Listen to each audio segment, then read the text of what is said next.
Sinimulan na ng lalawigan ng La Union ang mas pinaigting na relief at recovery operation sa mga apektadong lugar sa lalawigan. Yan ang ulat ni Chester Trinidad ng PIA La Union.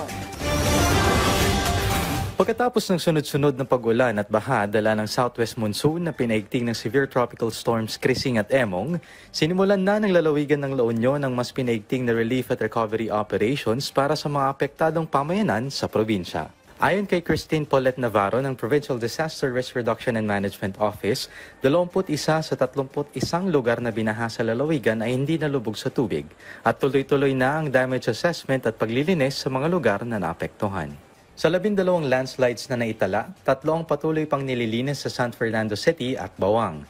May nasira ring flood control infrastructure sa Nagilian kung saan agad namang nagpadala ng tulong ang probinsya upang maayos ito. Aringay, San Fernando and Bacnotan, yun pa lang yung may mga more updating pa tayo kung ano na yung status ng mga areas na yun. But then, out of 31 flooding naman is subsided naman po yung 21 doon.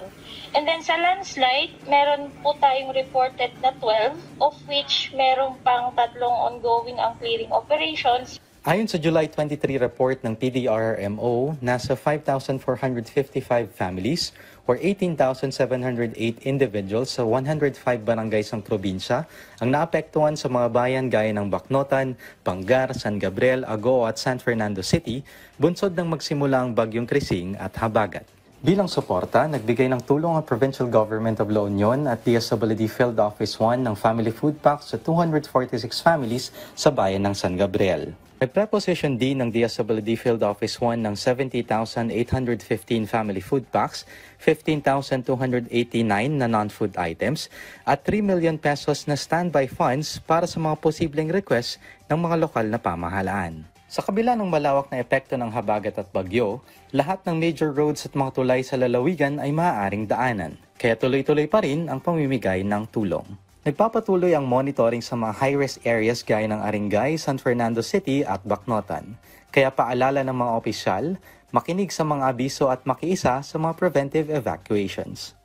Mula rito sa La Union, para sa Integrated State Media, Chester Trinidad ng Philippine Information Agency.